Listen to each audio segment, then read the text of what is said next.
खराब है। साले, बहुत चर्बी है तुझ में। ये ले।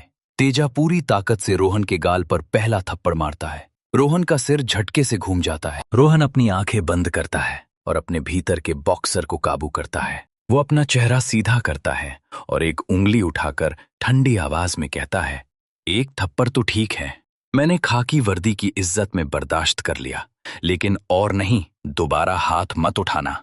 तेजा धमकी देता है। ये ले दूसरा। जैसे ही तेजा दूसरा थप्पड़ मारने के लिए हाथ उठाता है, रोहन उसकी कलाई को लोहे की तरह जकड़ लेता है। रोहन का सब्र टूट जाता है। वो एक सटीक राइट हुक पंच तेजा के जबड़े पर मारता है, जिससे तेजा हवा में उड़कर बैरिकेड पर गिरता है। राघव और जग्गा लाठियां लेकर झपटते हैं। रोहन फुर्ती से बचता है। वो राघव के पेट में कड़क फ्रंट किक मारता है और जग्गा को उठाकर सड़क पर पटक देता है।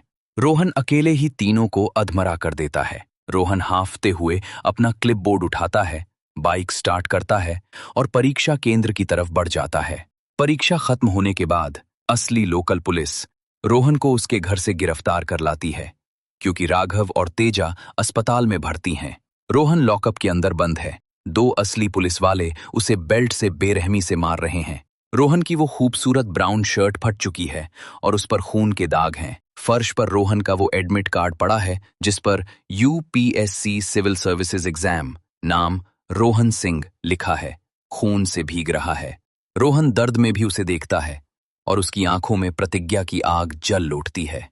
कुछ दिनों बाद कोर्ट में असली इंस्पेक्टर जांच फाइल लेकर आता है और खुलासा करता है कि राघव, तेजा और जग्गा असली पुलिस वाले नहीं, बल्कि दूसरे शहर के इनामी लुटेरे हैं। जज रोहन सिंह को बाइज्जत बरी कर देते हैं।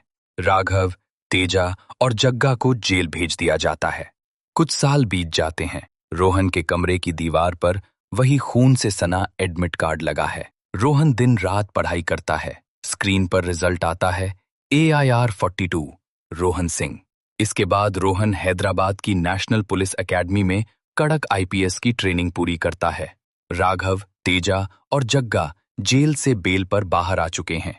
उनके दिलों में रोहन से बदला लेने की आग सुलग रही है। उन्हें पता चल चुका है कि रोहन सिंह अब एक बड़ा पुलिस अफसर बनने वाला है। वे एक काले रंग की वैन में रोहन के घर के बाहर आते हैं। घर के बाहर पिता अशोक और छोटा भाई चिंटू खड़े हैं। अचानक वैन से राघव, तेजा और जग्गा हथियारों के साथ उतरते हैं। वे अशोक और चिंटू पर हमला कर देते हैं। चिंटू बचने और पिता को बचाने की कोशिश करता है, लेकिन मुजरिम उसे डंडे से मार गिराते हैं। वे अशोक और चिंटू को जबरन वैन में खींचकर डाल लेते हैं।